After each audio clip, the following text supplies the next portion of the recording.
in a corner of the cosmos where time itself seemed to be crystallizing into a black, unmoving mass, the planet Zinakha Prime spun in a state of eerie peace. This was not the peace of life, but the quiet stillness that precedes a final absolute end. Here the sun was a dying red dwarf, its light so weak and ancient that the concepts of day and night had bled into a single perpetual twilight. The sky was a permanent bruise of purple and black, as if some cosmic surgery had been abandoned midway.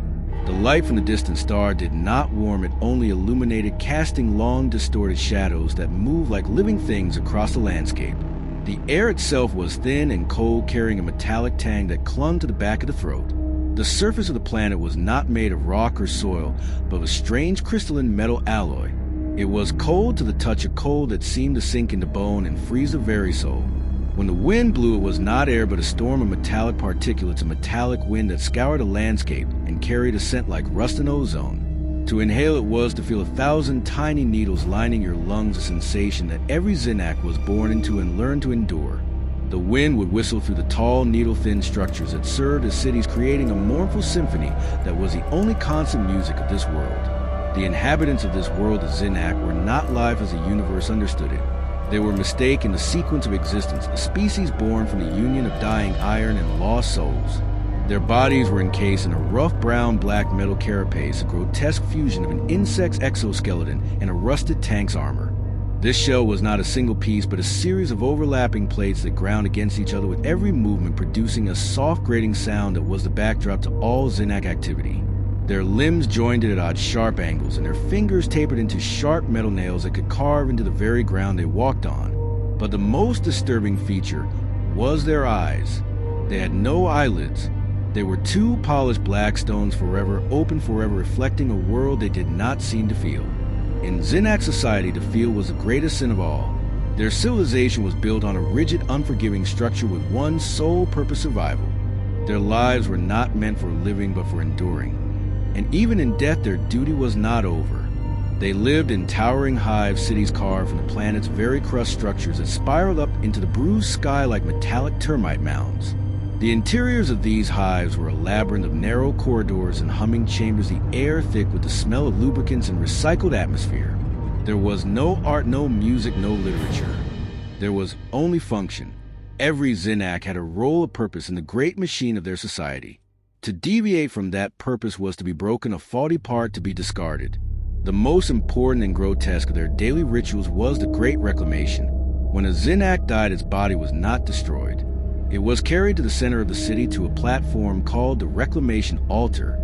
There, the oldest Zinakh, the Void Keepers, would perform their solemn duty. They would use acid-based solvents to slowly dissolve the metal skin of the corpse, reducing it to a smooth, nutrient-rich paste. The process was slow and methodical, a grim industrial procedure treated with the reverence of a holy sacrament. The sound of the metal dissolving, a soft hissing and popping, was a familiar one to all Zinakh. Then every member of a community would approach. One by one, they would use their own sharp metallic tongues to lap up the paste. This was their food. They consumed their dead to absorb their energy, their experience, and their metallic essence. It was a sacred duty to them, a cycle that ensured their species' continuation. To an outsider, it was a horrific cannibalistic sacrament, but to the Zinakh, it was as natural as breathing. They believed that in consuming the dead, they were not just feeding their bodies, but also their collective consciousness, absorbing the skills and memories of the fallen. This was how they learned how to operate their ancient machines, how to navigate the treacherous metallic landscapes, how to survive. It was a perfect closed loop of existence. Another daily and perhaps more terrifying taboo was the silent hours. Each cycle, when the dying sun reached its lowest point on the horizon, and absolute silence fell over the planet. No one spoke. No one moved. No one operated the great machines that churned the planet's surface. The only sound was the ceaseless whisper of the metallic wind. The Zinakh believed that sound was a form of energy, a beacon that attracted the entities that lived in the empty space between stars of void. During the silent hours, they would lock themselves in their habitation pods, trying to suppress even the sound of their own breathing, trapped in a collective paranoia. It was an hour of pure suffocating dread where every Zinakh feared their neighbor might make a sound dooming them all. The legend spoke of the void echoes, creatures of pure sound that would slip through the cracks in reality and devour the noisy, leaving behind only a silent, empty shell. Parents would teach their young to control their breathing, to still their hearts, to become as inanimate as the metal around them. It was a lesson in self-negation that began at birth. The suppression of emotion was another foundational taboo. Joy, love, deep sorrow, these were seen as signs of weakness, of dangerous individuality. A Zinakha's face was always a mask of indifference. If a flicker of emotion crossed their features, they were declared void touched and immediately taken away. They would be placed in a purification chamber where they would be subjected to agonizing sonic frequencies until their emotions were scoured from their mind, leaving them once again an empty compliant shell. The purification chambers were located in the deepest levels of the hives, and their low hum was a constant reminder of the price of feeling. To be an individual was to be a heretic. To be unique was to be a threat. Into the society of iron and fear lived a young Zinakha named Grey Shadow. Her name was her identity. She was always at the edge of the crowd, a silent presence in the shadows, unnoticed. But inside her a fire burned that she could not extinguish curiosity. While other Zinakha followed the ancient rules out of terror, Grey Shadow wanted to break them because she needed to understand. Often during the silent hours, she would sneak out of her small pod and wander the deserted streets of the city. She would feel a metallic wind on her face and wonder if the void was real or just a story invented to enforce control. She would stand in the center of plaza and look up at the bruised sky and feel a sense of all feeling so forbidden it was like a physical pain. She would trace the patterns of the crystalline ground with her sharp fingers and wonder who had made them and why. These were questions no one else dared to ask. She had a friend once, Kale. Kale was her opposite, a rebel who openly mocked the rules. "We are not alive, Grey," he would whisper in the few stolen moments they had together. "We are metal puppets feeding on our dead to keep moving. This is not life, it is a long, slow death." Kale was older than her, and his carapace was scarred from minor infractions from brushes with the enforcers who policed their society. He had a way of looking at things that made her see the world differently. He saw the beauty in the patterns of rust on a wall, the music, and the hum of a machine. He taught her to question. One day, Kale showed her something he had found in a forbidden ruin, a small, smooth stone that was not of this world. It was warm to the touch and pulsed with a faint internal light. The ancestors feared, as he had said. They feared what would happen if we remember we were once more than this. The ruin they had found it in was deep beneath the city, a place of tangled pipes and collapsed chambers that even the enforcers avoided. It was a place from before the current order, a place that hinted at a different kind of Zinakha, a past that had been deliberately erased. The moment Grey's shadow touched it, she felt a strange resonance in her mind, a voice she had never heard before. It did not speak in words, but in feelings and images. It showed her stars being born, galaxies colliding, and forms of life that defied all logic. It showed her worlds of green and blue of water, and wind of creatures made of soft flesh that felt joy and pain without fear. It was a revelation so profound it shattered her understanding of everything. Her dreams changed after that. She dreamed of swimming in an endless darkness, but she was not alone. She felt another presence swimming with her, something that communicated not with words but by connecting directly to her soul. It showed her visions of a universe beyond this one, a place where light had no meaning and time was a river with no banks. It was a place of immense power and terrifying beauty. The presence felt ancient, older than the stars, older than the void. It was not evil she sensed, but it was vast and indifferent, a force of nature like a black hole. It began to terrify her, but at the same time she felt a strange, exhilarating attraction. This unknown entity was awakening emotions in her she had always suppressed, wonder, fear, and a deep, unsettling longing. She started to see the world differently. The Great Reclamation was no longer a sacred duty, but a grotesque cycle of stagnation. The silent hours were not a protection, but a prison of fear. She began to understand Kale's rebellion. During one silent hour, as the city was held in the grip of absolute quiet, Grey's shadow felt a change within her. It started as a deep, vibrating pain in her bones. Her metal skin began to creak and split. From underneath, a new form began to emerge. Her eyes, once black stones, turned a milky, opaque white, and in them a billion distant stars seemed to swirl. Then she spoke, but it was not her voice. It was a chorus of voices, a dissonant harmony that echoed in the metallic air. "Another has come from beyond the veil, and it is with you now." Her voice echoed, and the entire city fell into a new kind of silence, the silence of absolute horror. The silent hours were broken. The greatest taboo, the one whose name was only spoken in the most secret texts, had become real. Grey's shadow was void touched. The enforcers came for her, their heavy metal boots clanking on the crystalline floor, sound that was now a dead knell. Kale tried to intervene, but he was swatted aside like a piece of debris. Gray's shadow did not resist. She looked at the terrified faces of her people and felt a strange sense of pity. They were afraid of the dark, but they did not know what true darkness was. She was about to show them. Gray's shadow was immediately apprehended. This was not a simple arrest. She was carried not to a purification chamber, but directly before the Council of Void Keepers. Their chamber was at the very pinnacle of the central hive, a place that overlooked the entire city through a single massive crystalline window. The air here was still and heavy, thick with the weight of centuries. The Void Keepers were the oldest and most powerful Zinakha. Their carapaces were so ancient they were covered in patches of thick flaking rust, and their eyes were like deep pits that seemed to stare directly into the void between worlds. Their leader Forlag was a Zinakha, who it was said had looked into the void's eyes and returned. He was a massive figure, his carapace a dull pitted gray, his movements slow and deliberate, as if he carried the weight of his entire species on his shoulders. Gray's shadow was brought before them and forced to her knees. She did not struggle. She simply looked at them, her milky white eyes seeming to pierce through their metal shells to the trembling consciousness within. Forlag performed the examination himself. He did not use tools. He simply approached her and placed his palm on her forehead. He closed his eyes, and for a long moment the only sound in the chamber was the faint hum of the city below. Forlag's hand began to tremble. A low groan escaped his lips, a sound of such profound weariness that it seemed to suck the air from the room.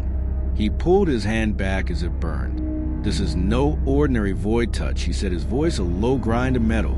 "This is the Great Invasion. The entity has made her its home." The other Void Keepers recoiled. They had only read that name in the most ancient forbidden texts. It was the event their entire society had been designed to prevent. The Great Invasion was not a possession, it was an assimilation. It was the end of them. A younger Void Keeper Zen stepped forward. His carapace was still sleek, showing his youth. He was Forlag's chosen successor, but his face now held a flicker of something that was not supposed to be their fear. "But the texts say the Great Invasion has no cure," he said, his voice tight with that very fear. "The only solution is a forbidden exorcism." The words hung in the air, cold and heavy. The forbidden exorcism. The ritual whose very name was a sin. The ritual reserved only for the most unimaginable of circumstances. It was a rite that was so dangerous, so taboo, that the mere knowledge of its existence was restricted to the highest echelons of the Void Keepers. It was said to involve breaking every rule, every law that held their society together, in order to fight an enemy that played by no rules at all. Forlag took a deep, raspy breath that sounded like stones grinding together.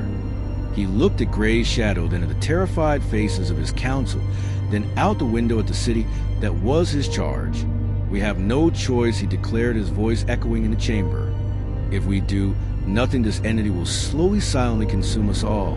It will spread like a plague through our minds, through our very souls. We must cut it out at the source, even if it means breaking the greatest taboo of all." He made the decree. "At the next cycle we will perform the exorcism of the void. Take her to the echo chamber." With that decision, the Zinakha society committed itself to confronting its greatest fear. They were going to try to extinguish a fire they could not comprehend, using methods they had sworn never to use. Zen looked at Forlag, his mentor, his leader, and saw a grim determination that was both terrifying and strangely reassuring. But he also saw something else, a flicker of doubt in the old one's eyes. And in that moment, Zen knew that they were not just fighting an alien entity.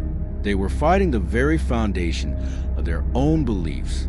The Echo Chamber was the most terrifying place on Zinakha Prime. It was located miles beneath the planet's surface in a naturally occurring cavern that the Zinakha had fortified with their technology. Its walls were lined with a special resonant metal that did not absorb sound but amplified it 1,000-fold and threw it back. A whisper in the echo chamber became a deafening shriek that could shatter the mind. The floor was etched with runes, some of them centuries old, each one a symbol of a different kind of agony.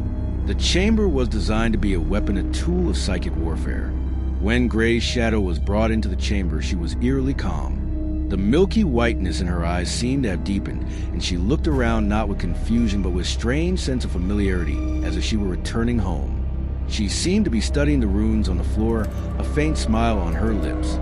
In the center of the chamber was a massive iron slab studded with sharp metal spikes. Gray's shadow was laid upon the slab and bound with chains that hummed with a low dissonant frequency designed to weaken the energy within her. The chains were not just metal, they were conduits for a psychic dampening field of technology so old and dangerous that it was only used here. The Void Keepers began their preparations. They stripped off their outer armor, exposing the newer, weaker metal beneath. Then in a ritual that mirrored the Great Reclamation, they anointed themselves with the sacred paste of the dead, believing it would grant them strength and protection. Finally, they used their own sharp talons to carve fresh runes into their own chests, letting their dark, viscous blood drip onto the floor to activate the ancient symbols. It was a ritual of self-mutilation, a sign of their desperation. They were offering their own pain, their own life force to power the rite. Forlag opened an ancient, rust-covered tome. It was the book that described the Forbidden Exorcism. Its pages were made of a thin, dry skin, and the text was written in a script that seemed to shift and writhe on the page. From a velvet-lined case, he took a long, thin spike of black, unknown metal. Its tip was so sharp it seemed to hum with a barely contained energy. It was the heart spike, the final instrument of the rite. When everything was ready, Forlag addressed the others. The ritual begins. Remember, no matter what happens, do not stop the chant. If we stop, we are all dead. His voice was flat, devoid of emotion, but his eyes burned with a cold fire. A profound silence fell, broken only by the hum of the chains and the distant whisper of the metallic wind. Then the Void Keepers began to chant. It was not a simple prayer.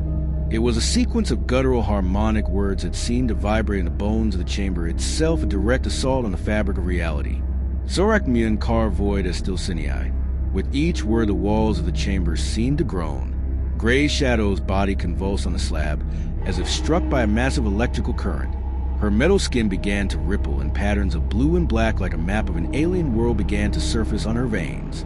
A fire seemed to ignite in her chest, as if her heart were now beating for another. Her mouth opened, but no sound came out at first. Then a low moan began to build, a sound that was not just a voice but a vibration that seemed to come from the very stone of the planet. Forlag stepped forward, a spike in his hand. His eyes were cold, filled with the grim certainty of what he had to do. The final, most terrible step was at hand. The chamber was now a crucible of pain and ancient power, and in its center a young Zinakha was being unmade and remade into something new. The fate of their world hung in the balance. The first phase of the exorcism was sensory overload. It was not just about chanting, it was about systematically destroying Gray Shadow's senses to force the entity out. The idea was to make her body a living hell, a place so inhospitable that the entity would flee on its own. Two Void Keepers stepped forward holding instruments that glowed with intense heat. One placed a device against Gray Shadow's skull that emitted a high-frequency sound so piercing it caused dark fluid to leak from her ears. She screamed, but her voice was swallowed by the sonic assault, twisted into a cacophony of discordant notes that battered the walls of the chamber. The sound was designed to overload not just her hearing, but her entire nervous system. The second keeper used a set of sharp crystal tip tools to pry open her eyes. He dropped a caustic glowing liquid onto each one. They began to smoke and dissolve, but she could no longer scream. Her body thrashed against the chains of metal of the slab, groaning under the strain.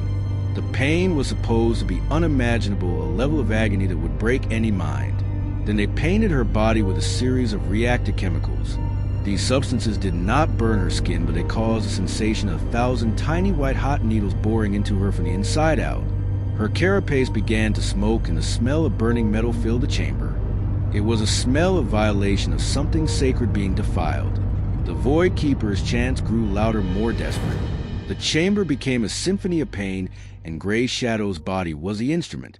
Her skin bubbled and reformed, revealing alien textures beneath. The blue and black patterns on her veins deepened, and from her mouth came a cacophony of voices, the cry of a child, the roar of a beast, the whisper of a lover, all layered into a single terrifying sound that threatened to shatter the sanity of everyone present. It was the voice of the entity lashing out. Forlag kept his eyes closed. He knew this was a deception. The entity was trying to frighten them into stopping the ritual. He knew that if they stopped, their fear would be their death. He focused his mind, a cold spike in his hand, feeling like a sliver of absolute zero. He had to be the anchor, the point of stillness in the storm. Behind him, Zen was trembling. He had only read about this ritual. He had never imagined it. He saw Gray Shadow's pain, and he saw the alien consciousness writhing within her, and for the first time a dangerous thought entered his mind. Are we doing the right thing? Are we trying to kill something we should be trying to understand? But he pushed the thought away. It was a taboo thought, a sign of the very weakness the entity exploited. He forced himself to chant, his voice joining the others in a desperate harmony. He had to trust Forelag. He had to trust the ancient ways. There was no other choice. The sensory overload was merely the preparation. The true taboo was about to be broken. The ritual was not just about causing pain. It was about violating the most sacred laws of their society. It was about weaponizing the very things they had spent millennia suppressing. Forelag gestured to two other keepers. They brought forward a massive mirror-like object, the memory mirror. It was a device forged from the planet's core crystal, capable of extracting and projecting the deepest memories of any living being for all to see. In Zinakha's society, personal memories were the ultimate poison, the source of individuality, the root of all sin. To share a memory was to share weakness. To expose a memory was to commit a form of psychic suicide. They positioned the mirror above Gray's Shadow's head. Forelag pressed a button. Images began to flicker on the chamber walls. They were Gray Shadow's memories. A small gray shadow sitting alone while other children played, a profound, forbidden sadness on her face. The keepers shuddered. To see such an emotion was like looking at a festering wound. Then the memory of her finding the stone with Kale. Her face a mixture of awe and fear. This was the moment the entity had first touched her. The keepers intensified their chants, trying to drown out the emotions that radiated from the image. And then the most forbidden memory of all. Gray's Shadow and Kale hiding in a corridor, sharing a moment of pure, unadulterated laughter. A sound of joy so pure, it was more painful to the Zinakha than any scream. It was a sound that spoke of connection, of individuality, of a life beyond the collective. It was the ultimate heresy. Seeing this, several of the Void Keepers faltered. Their chants wavered. For the first time in centuries, a flicker of an emotion other than duty crossed their faces, a mixture of revulsion and a terrifying, forbidden longing.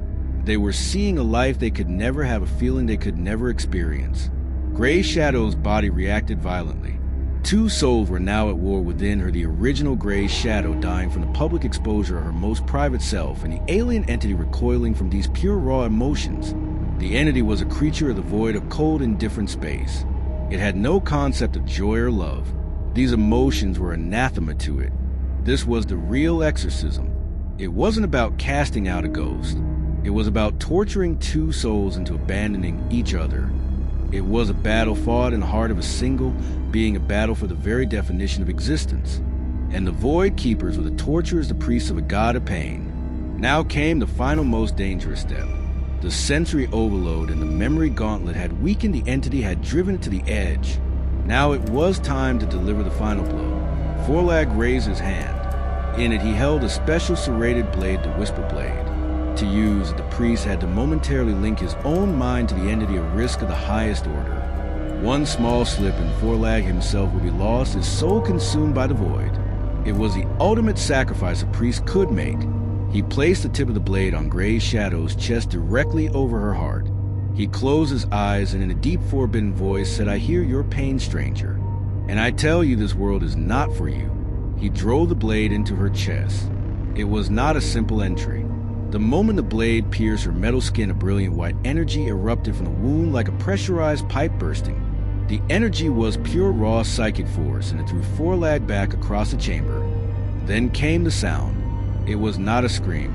It was a sound that made the very metal of the chamber vibrate. It was a sound that bypassed the ears and went straight to the brain. It was the sound of 1,000 voices, at once the cry of a child, the whisper of a lover, the roar of a beast, all the pain and rage of an existence being torn from its home. Gray Shadow's body arched off the slab. A thick black oily liquid like tears of tar flowed from her eyes, and then it appeared. A dark shadowy form began to emerge from her body. It was not a solid thing, but a writhing mixture of smoke and shadow that felt alive. It slowly pulled itself away from her body, rising like a heavy invisible sheet being lifted into the air. It was a terrifying sight, a formless entity of pure darkness. The keeper's chants intensified. The runes on the floor glowed with a blinding light, and the energy from them surrounded the shadowy form. It recoiled from the light, trying to squeeze itself into the corners of the chamber, but the walls pushed it back. The chamber was a trap, and the entity was caught. It shrieked in a language no one could understand, a sound of fury, pleading, and terror. It was a sound of a god being dragged from its heaven. Forlag got to his feet, his body aching from the psychic backlash. He picked up the heart spike. He pushed the blade deeper. Begone from this place. Return to the darkness from whence you came. A blinding white light filled the chamber so intense that all the Zinakha had to shield their eyes with their metallic arms. The sound reached a crescendo, a final agonized scream that seemed to tear a hole in the fabric of reality itself. And then silence. When they lowered their arms, the shadowy form was gone. For a moment there was only silence, then a collective sigh of relief. The keepers slumped to the ground, exhausted but triumphant. Is it over? Zen stammered. Did we win? Forlag slowly pulled the blade from her body. His face was etched with exhaustion, but a small grim smile touched his lips. We sent it back, Zen. We have saved our people. But the victory was an illusion. It was a beautiful, comforting lie that was about to be shattered by a horrifying truth. Chapter 9, The True Infection, the Wedding. As the Void Keepers allowed themselves a moment of relief, another change occurred in Grey Shadow's body. From her mouth, nose, and the wound in her chest, a new substance began to flow. It was the same black oily liquid that had come from her eyes, but now it was not seeping. It was pouring. It was not just liquid. It was alive. Swirling within it were thousands of tiny black worm-like motes. Its stench was so foul that several of the keepers began to retch. The liquid spread across the floor, and wherever it touched the metal floor sizzled, turning black and putrid. It was a corruption of blight. What is that? Zen asked, his voice trembling with a new kind of fear. Forlag's eyes widened in an expression of pure, undiluted terror. He had read of this in the ancient text, but he had never believed it possible. It is the Legion, he whispered. It is the fallback. When an entity cannot be fully expelled, it shatters itself into 1,000 pieces and becomes a virus. It infects, and then the true horror dawned on them. The spirit they had cast out was only a fragment, a decoy. The true entity had been rooted deep within Grey Shadow's body, and the ritual had not expelled it. It had given it the strength to be born. The pain, the emotion, the memories they had used as weapons had not been a torture. They had been a nourishment. They had fed the entity, given it the tools it needed to transform. The black liquid spread rapidly. It touched the boots of the Void Keepers. One keeper screamed as the liquid seeped into the joints of his metal foot. Black veins like living things began to crawl up his legs, spreading toward his torso. And then the most terrifying thing happened. The eyes of that keeper, once black stones, began to turn a milky opaque white. One by one, every keeper touched by the liquid underwent the same change. They looked at each other not with fear, but with a new horrifying understanding. They could no longer trust each other. We have to get out of here, Zen screamed. But it was too late. The chamber door slammed shut, and the keepers who were still pure looked at their changing brethren, and on their faces was no longer fear. It was something else. It was desire. They looked at the black liquid not with revulsion, but with a strange magnetic attraction. They wanted to join with it. They wanted to feel what it was offering. They wanted to be free. Zen saw that Forlag was changing too. His eyes were turning milky white, but there was no fear on his face. He was smiling. Zen Forlag said, his voice now a layered multitonal harmony. You don't understand. We haven't defeated the entity. We have accepted it. We have made it our own. This is not an infection, it is an ascension. Zen backed away, but he was trapped against the wall. Before him, his mentors, his leaders were becoming the willing soldiers of the alien god. And at the same time, in the center of the chamber, Grey Shadow's body, now just a hollow shell, began to change into something new. Grey Shadow's body was dead, but that was just the shedding of a skin. Inside, something new was being born. Her carapace cracked open. From within a massive semi-translucent crystalline structure of a deep purple color began to emerge. It was not a plant, but a structure that seemed both organic and mineral. It slowly unfurled, and from it countless thin infective tendrils snaked out. These tendrils burrowed through the floor of the chamber, through the walls, and into the very bedrock of the planet. They spread through the planet's crust like a cancer in a bloodstream. They were the roots of a new world tree, a tree of death and rebirth. The ground of Zinakha Prime began to shake. Wherever the tendrils spread, the metal ground cracked, and a poisonous metallic gas filled the air. In the cities above, the Zinakha ran in terror. but there was nowhere to run. They were trapped in their own homes, their own minds, as the world they knew ended. The metallic wind stopped its mournful song, replaced by a low rhythmic pulse, the heartbeat of the new god. Inside the echo chamber Zen was the last pure Zinakha. He was pressed against the wall, and before him his brethren, his teachers, were now the faithful servants of the new god. Their eyes, now milky white, were fixed on him, and on their faces was a single emotion, a desire to make him one of them. Forlag extended his hand. "Join us, Zen. There is no need to be afraid.